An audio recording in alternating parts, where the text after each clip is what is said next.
Olá, a paz do Senhor. Eu quero aqui compartilhar, Faz um tempinho que eu não gravo um vídeo sobre uma breve ministração, Às vezes é porque eu postei nas minhas redes sociais que eu não estaria mais pregando nas igrejas por esses dias. Às vezes as pessoas podem ter pensado que eu também não vou mais postar mensagens nas redes sociais, mas não é isso. É só falta de tempo mesmo, mas eu quero aqui compartilhar com você uma palavra curta, breve e bem objetiva, que se encontra na carta de Paulo a Efésios, no capítulo 1, nos versos 3 e 4. Mas antes de entrarmos na palavra, eu quero convidar você que ainda não é inscrito neste canal, se inscreva, Temos aí uma meta até o final do ano, atingir 5K aqui no YouTube, e quero contar com a sua ajuda. Agora, se você já é inscrito neste canal, você também pode ajudar compartilhando esse vídeo para outras pessoas, porque com certeza você conhece alguém que não é inscrito, e compartilhando este vídeo, você vai ajudar com que essa pessoa que não é inscrito conheça o meu canal e, se ela gostar, acabar se inscrevendo aqui, tá bom? Então, estamos aí na meta de 5K até o fim do ano e eu conto com a tua ajuda. A palavra que eu quero deixar para você neste dia, ela se encontra em Efésios capítulo 1, versículo 3 e o versículo 4, que fala sobre a presença de Deus de um modo geral. Resumindo, é isso, a presença de Deus. Eu quero compartilhar essa mensagem com você. Vamos ler?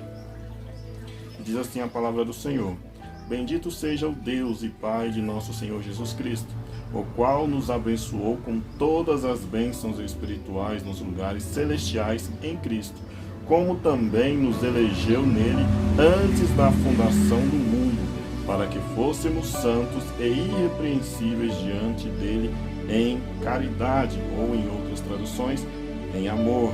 Então eu quero parar um pouco aqui e refletir com você sobre estes dois versículos, que fala que Deus ele nos abençoou com todas as bênçãos espirituais. Não foi com uma, não foi com duas, não foi com algumas, mas sim com todas as bênçãos espirituais. Então esta mensagem é para você que muitas vezes está aflito, é para você que muitas vezes já abandonou a sua cruz, é para você que aceitou a Cristo como Salvador da sua vida, mas no decorrer do tempo você acabou desanimando, porque muitas vezes isso acontece na vida da gente, todos nós desanimamos em algum momento. Eu posso mencionar vários personagens bíblicos aqui que são pessoas admiráveis, que em algum momento eles se sentiram frustrados, em algum momento eles se sentiram até abandonados, mas Deus estava sempre mostrando para eles que estava com eles o tempo todo. Então é isso que acontece muitas vezes. Nós somos humanos, faz parte da vida querer desistir, faz parte da vida pensar besteira, faz parte da vida você querer chutar o pau da barraca. Mas Paulo ele fala para a igreja de Éfeso: bendito seja o Senhor Jesus Cristo, bendito seja o Filho de Deus, porque através dele nós recebemos todas as bênçãos espirituais. E eu desafio você a me contar, a refletir, reflita você aí na sua casa, no seu trabalho, onde você estiver, reflita o que te dá mais prazer, porque lá no mundo você vai ter prazer, Não vou dizer para você que o mundo não traz prazer, não, porque traz. O pecado é algo bom. Se o pecado fosse ruim, a gente não ia atrás dele. Se o pecado fosse ruim, a gente não se entregava para ele. O pecado é algo bom, E o mundo traz prazer. Mas agora você que já esteve na presença de Deus, compara o prazer que você tinha na presença de Deus com o prazer que o mundo tem te dado. E veja qual é aquilo que te satisfaz mais. Ou você que nunca ainda aceitou Jesus como Salvador da sua vida, você que já experimentou todas as coisas deste mundo, olha se você no final do dia você consegue, colocar sua cabeça no travesseiro, dormir tranquilo e falando: hoje eu estou em paz. Veja se o mundo consegue te proporcionar isso. Eu tenho certeza que não, porque só quem consegue nos proporcionar essas coisas é a presença de Deus. Por muitas vezes você pode entrar no seu quarto para chorar na presença de Deus. Você pode ter certeza que no dia seguinte você já acorda renovado. Por quê? Porque a presença de Deus, ela te traz alívio. A presença de Deus, ela te traz refrigério. Já o mundo, ele faz exatamente o oposto. Ele vai te dar prazer lá fora. Ele vai te dar um prazer momentâneo, mas quando você voltar para casa, você entrar no seu quarto, você vai se sentir vazio. É isso que o mundo traz para o ser humano. E muitas vezes nós temos trocado a presença de Deus pelos prazeres do mundo. Muitas vezes nós temos abrido mão da presença de Deus pelos prazeres das coisas lá fora. E eu venho te afirmar, sem medo de errar, que nada substitui a presença de Deus, porque o vazio que tem dentro do nosso coração é do tamanho de Deus, e somente Deus pode preencher. Você pode buscar preencher esse vazio de outras formas, de outras maneiras. Você pode procurar o que for neste mundo para preencher esse vazio que você está sentindo agora, que você não vai encontrar, porque somente a presença de Deus pode suprir a necessidade e a carência completa do ser humano. Você pode procurar relacionamentos que não vai preencher, não vai ocupar o lugar de Deus na sua vida.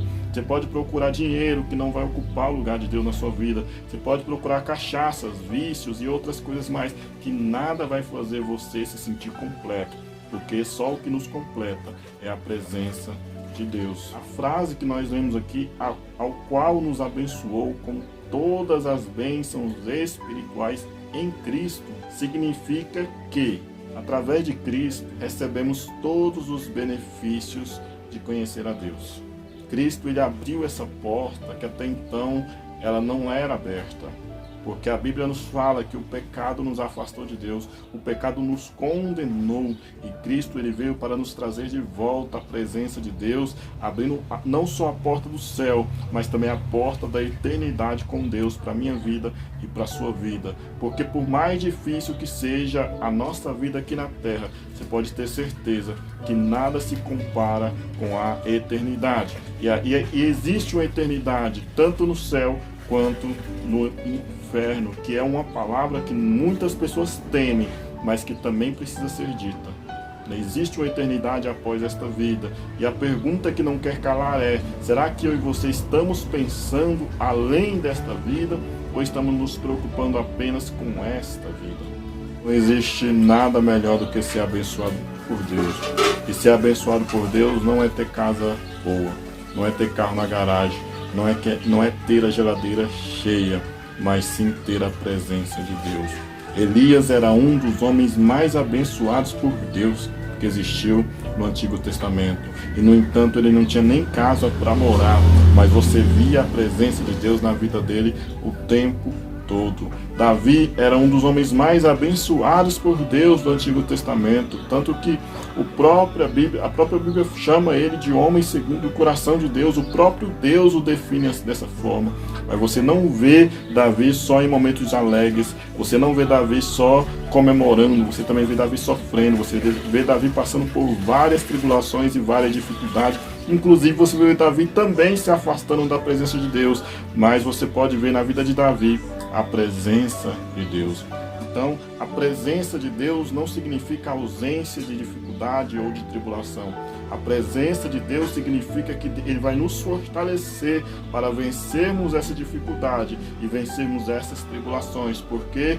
Porque a presença de Deus é tudo que nós precisamos na nossa vida. Porque muitas vezes, se você precisa de certas vitaminas, você toma aquela vitamina. Se você tem fome, você come. Se você tem sede, você bebe. Mas a presença de Deus, ela sacia a nossa fome, ela sacia a nossa sede, ela nos sacia por completo. Você não precisa de vários deuses ou de várias coisas para te satisfazer. Você só precisa de Deus, porque Ele satisfaz, porque Ele é a nossa maior satisfação. Quando você tem Deus, você tem tudo, mas se você tiver tudo, mas não tiver Deus, você não tem nada. Então é essa palavra que eu venho trazer para você hoje. Busca a presença de Deus. Você que ainda não aceitou Jesus como Salvador da sua vida, venha, não tem coisa melhor. Eu não vou te dizer que o Evangelho é só flores, não é, tem muitos espinhos. Mas você tem a presença de Deus na sua vida. Se você já aceitou a Cristo como Salvador, mas que por algum motivo você se afastou, Volte para a presença de Deus enquanto é tempo, porque o inimigo ele tenta colocar na nossa mente que Deus vai estar sempre, que Jesus vai estar sempre de braços abertos, quando na verdade isso é uma grande heresia, uma grande mentira, porque o profeta Isaías fala no capítulo 55, no verso 6, que haveria um tempo em que muitos o procurariam e não encontrariam. Então Jesus ele não vai estar sempre ali te esperando. O momento de você voltar para Ele é hoje e a hora é agora. E você que está na presença de Deus, você ainda está congregando, não falta um culto, você está ali, todos os cultos, está ali presente, mas de alguma forma você tem esfriado na presença de Deus. Ele te chama hoje para renovar a tua fé. Ele te chama hoje para renovar a tua aliança. Não importa quantos erros você tenha cometido, não importa o tamanho da tua frieza espiritual, Jesus, ele é o fogo ardente que precisa arder no teu coração. Então volte para ele, mesmo você estando congregando, porque às vezes a gente se afasta da presença de Deus, não é só quando a gente sai da igreja, não. Muitas vezes nós nos afastamos da presença de Deus dentro da igreja. As pessoas elas tendem muito a isso, porque o ser humano ele é dessa forma. Você vê lá no Antigo Testamento, muitas pessoas já não serviam mais a Deus, porém estavam ali sempre oferecendo sacrifícios a Deus, porque o sacrifício por si só não é o suficiente, porque o profeta Samuel, ele diz no 1 Samuel capítulo 15, versículo 22, que é melhor obedecer do que sacrificar. Muitas pessoas têm sacrificado, mas não têm obedecido. Então o tempo de restauração é hoje, porque as promessas de Deus elas ainda estão de pé, mas as promessas de Deus elas são condicionais. O amor de Deus é incondicional. Deus ele não começou a te amar depois que você veio para a igreja, depois que você veio para a presença dele. Deus já te amava muito antes, mas o amor dele é incondicional. Mas as promessas dele são condicionais, porque lá em 2 Crônicas, capítulo 7, versículo 14, diz: e se... já tem uma condição aí, né? Se o meu povo, que se chama pelo meu nome, se humilhar e orar e buscar a minha face e se converter dos seus maus caminhos, então eu ouvirei do céu, perdoarei os seus pecados e sararei a sua terra. Mas antes de Deus nos ouvir do céu, perdoar os nossos pecados e sarar a nossa terra, nós precisamos primeiro nos humilhar, orar, buscar a face de Deus e nos converter dos nossos maus caminhos. Então Deus ele está disposto a te perdoar, mas você também precisa estar disposto a se arrepender, porque a palavra do Senhor nos fala: aquele que confessa e deixa alcança a misericórdia. Então a misericórdia do Senhor está aberta para a sua vida hoje, mas você precisa se arrepender e voltar aos pés do Senhor. Amém? Que Deus abençoe a sua vida. Vamos ficando por aqui. Não se esqueça de curtir, comentar, compartilhar e até a próxima. Valeu? Falou? Fui!